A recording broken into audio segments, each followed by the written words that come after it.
In HEMA, we fight with blunt swords and training gear to recreate how people would have sword fought back in the day. Every time somebody gets hit, we treat it as a debilitating wound and stop fencing. We reset and then we go again. But how realistic is that really? I mean, would any hit from a sword be a fight-ending wound? Today, we're gonna find out.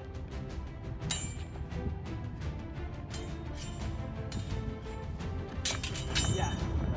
The scoring hit there was essentially, I came from this guard and I went straight down to the head. Now we're gonna have to angle it a little bit because you can't go straight down onto the tatami, but was that a snap cut? It was kind of. I had wound to here and then snapped it. So snap pull. kind of. Yeah, okay, here we go. Here to that. Yeah.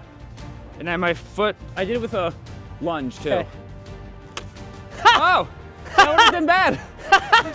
I think I'm dead. I didn't, gotta be honest, I didn't think that was gonna go all the way through. So what happened here was I feinted in and then I cut and snapped through and got to the wrist with a pulling cut. So we're gonna try that out. It was feint, cut, and pull through. R.I.P. my arm.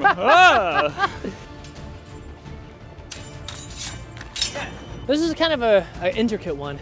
The final exchange essentially was I parried here and then I came and I hit the arm underneath. Was it with the hand? It was the forearm. With kind of, it was like through. It was a snap that had some pull to it. I think it kind of was like this. Yeah, well, the way I saw it, because it was like intention like 4, Boom. you went from guard through. Yeah, I as you're going backwards. I snapped and I pulled back like this. Yeah, that's gonna be a nasty one. It's gonna suck. I think my other arm is gonna go away. Boom. I have no hands. Well, so this is interesting actually. This is a very interesting thing. I overpowered that, but not on purpose. That's how hard I hit your arm. Yeah. But it just kept going, so it felt overpowered, but had it hit and stopped, it would have been fine. And then I was surprised and I went, whoa. Whoa, well, because you did it with sinking back into it, moving backwards. Because this it was a full motion. So it's hurt. So this was an interesting one. It was a double. We went up and then I got the hand underneath and he got the hand over top. What we're gonna test now is my Zvirch gonna be enough to disable the hand? Now it doesn't have to go all the way through. It just has to cut deep enough for it to be a problem. Yeah. So it was parry and hit, boom. There, all right, let's see if we can get this. What do you think? I mean, that's what, like halfway through, and it was to like the wrist. The wrist. Forearm, I think. This hand, but it's happened so fast. It would have been in the process. It was like hit 1. Yours is about a half a tempo. I'd have like this way. So honestly, I don't know if I can use this hand because if I did that, because that pulling. You want to attempt to cut it with one hand? I think I have to, right? Don't drop the sword. I think I can like do that. So how effective would my afterglow have been? Not very. I mean, that would have sucked. I would have been bleeding. Both of our hands aren't happy. Okay. But we are walking away alive. You want to actually just do this virtual powered, just for fun. Just for fun. Just from here? Yeah, just this verse that you hit if you didn't disable your hand. Okay, if my hand wasn't disabled, it would have been like here. About as bad as mine. It also cut into it at, like, look, you can tell it cut here and then the whole thing wobbled and it kept cutting. Now we're gonna do katanas.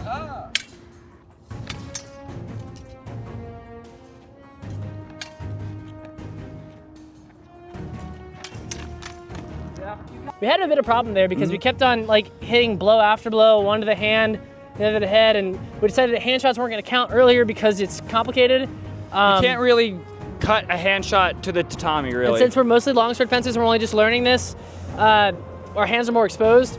We eventually got one that was cleanish. We're gonna say that I lost my index finger doing it. Let's show what happened. Yeah. What did happen? No, yeah, you cut in on this side. Yeah, I cut here. I parried here and I cut here.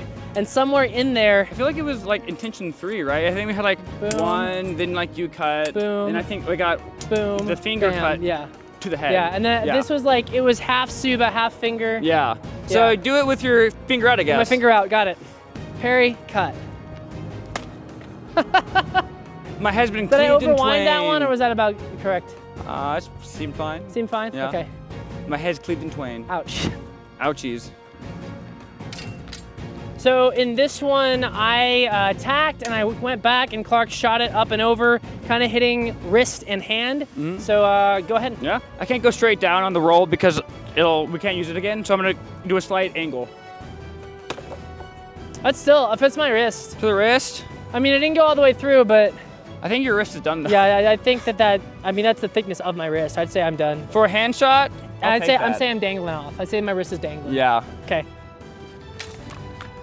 Okay, this one was a hand shot, but what's interesting is I was going backwards because it was like step, step, hand shot, going backwards. So I'm gonna try and do it going backwards. I don't think you can because it's not moving towards you. Well, I think I can take one step back.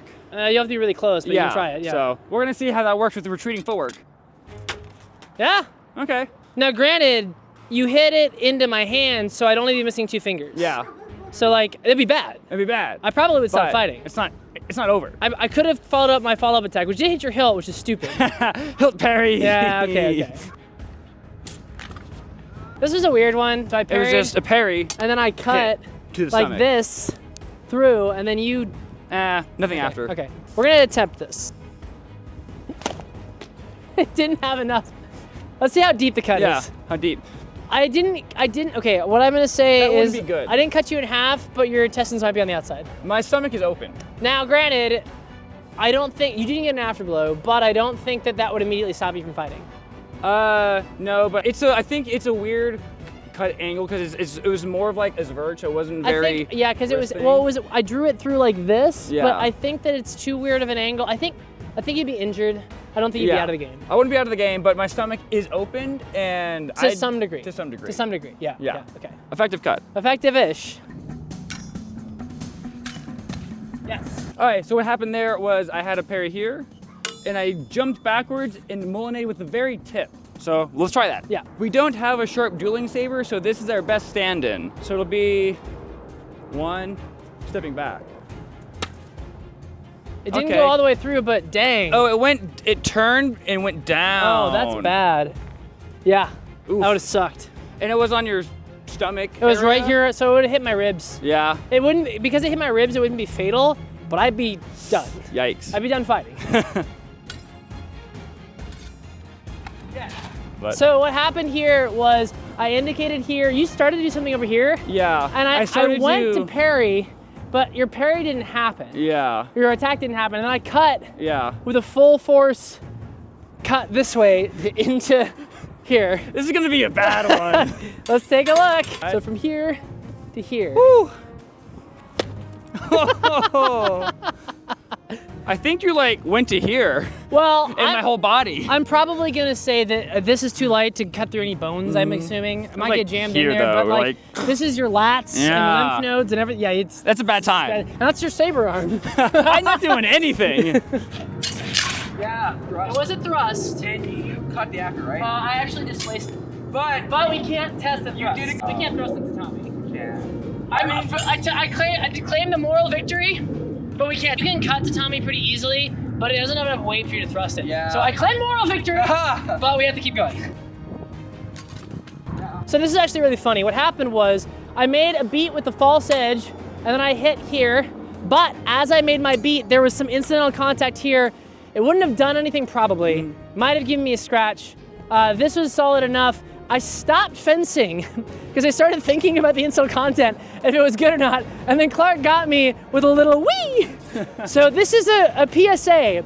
When you're fencing, don't think about it until you're at a distance. How do you want to call it? Yours. I think the incidental wasn't, the point didn't thrust, so it wouldn't have stopped you. Was it false edge or what was it? It would have been, I was doing this, so it would have been false edge, nothing. Okay. Into solid hit. Okay, we'll call that. But also, I lose brownie points because I'm an idiot.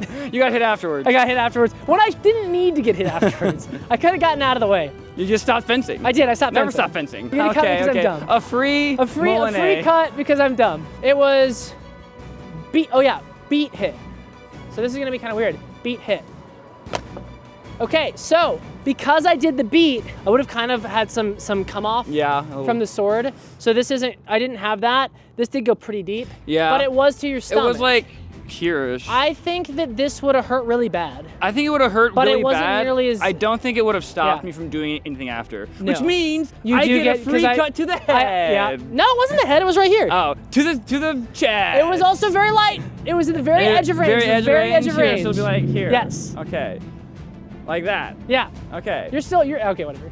Like even. It was like the here? very edge of range, Like, yeah. right here. Yeah. All right. This is what your chest looks like after. I got a cool scar. Got a cool scar. Oh, that went pretty deep. Oh. Yeah. So I got a clean hit, and then I started thinking about it. Don't start thinking about it. Don't start thinking about it. But this is an interesting one. So I went to cut you. You got almost out of the way. Oh. And I cut this thigh pretty bad. Bam. And then you got me with the tip of your sword in my head. 2 tippy cuts. 2 tippy cuts. But this leg is hurt, so I think I have to do this one on 1 foot. Okay. We'll let you do the cut, because I can't cut the thighs too low. No. I was like here, right? I think so. Yeah. All right. I'm up. Ah! It was interesting is because this is the leg you usually power from, I couldn't power it as much. So it was mostly just wrist, no follow through, which is why it didn't cut all the way through. Still would have sucked. Still would have I will sucked. say my skull is thick. Your skull might have stopped it because I couldn't power it. My skull would have stopped it. I wouldn't want to keep fighting. No, Okay. but I don't think you're dead. No, I'm not dead. I'm not dead. It was a Moulinet cut coming in. I think I got you to bite on something. Yeah. And I came in, your parry started to wane. Yeah. And I blew through the parry, so your parry's lower. Right here? And I got through, and then I was aiming for your face, but I didn't quite get it, and I dug into your... Because I did end over, because you also, I did get this cut off and you parried it afterwards. With the bell. Yeah, yeah. So it was like... I think you blew through it, and I hit this. and parried it afterwards. afterwards, yeah. Yeah. Tip, cut, parry? Okay. Yeah. So I think that I probably got you with less sword. yeah. Either way. Either bad. Either way, this arm's And done. that's your saber arm, so Yeah. I'd say, yeah. Easy yeah. win. Okay. So this was an interesting one. Clark cut, and I did parry it, and he kind of did a doubling thing as I Yeah. cut too, and it kind of hit as it went through. Yeah. It made contact. The question is, would it have done anything? So Clark's gonna try a weird cut. A weird cut, because it was also a really weak motion with the saber. Yeah. I think it was normally in not enough quality to keep going in our standard. Okay. In our standard Yeah. sparring, it'd be interesting to see what it does to that and Yeah. see how accurate we are. Yeah, that was about the same power. Not really much of anything. I mean, that went deeper than you think it is, but I think what you have to, that went pretty deep. But it was from the bell too. I think that wouldn't have stopped you. So I think that given the fact that it hit this first, Mm-hmm. I probably would be bleeding. but not done. Not done. I think I could keep fighting through that. Yeah, I think so too. I think I still like, it's bad that I got hit. Yeah. This is an interesting one. So Clark did parry, but it was insufficient, and he was a little bit too wide. Yeah. So my sword continued through, hit him in the face, and kept going. So we're gonna cut this one from here, moving like that. Yes. In this experiment, anytime that we got a hit, we would go over to the tatami and try and replicate that hit, both in force, angle, and everything else. Even though we were throwing sparring level cuts, we still rarely had any trouble getting through the tatami mat. There were a couple of times where we didn't have good edge alignment. We had to throw that same cut at the tatami, but even then it did a lot of damage. Even if it didn't go all the way through, it still went probably halfway through, and that would have ended the fight. There was also some really interesting data we got about afterblows. So if somebody would hit, and then the person would hit after, we tested for this. The person who hit first would do a cut on the tatami to see how much damage would be done. Sometimes it looked as though the hand or the arm would be so damaged that you couldn't throw the afterblow at all. Other times, we determined that the afterblow could be thrown just with restrictions. So one instance would be if we were fighting in longsword and the backhand got hit, you could still throw the afterblow, but you'd only use one hand. And in this instance, the afterblow still really messed up the tatami. This result kind of raises the question about when an afterblow is or isn't valid, but really that's a thing to be left to the judges. At the end of the day, all afterblows are still doubles. This experiment was a lot of fun. It probably didn't prove anything definitively, but it did point out one thing to us. It's really easy to forget just how deadly swords are. When we fight with fetters, we're fighting with protective gear, and injuries don't really happen. It's all in our head. So it was cool to take a moment and actually act out the cut we just did, just to see how deadly these things really are. It just goes to remind us that we're not just slinging around cool looking metal metal sticks for fun, we're trying to recreate a combat system that used deadly weapons. And sometimes we need to be a little bit more respectful about what this could do to you.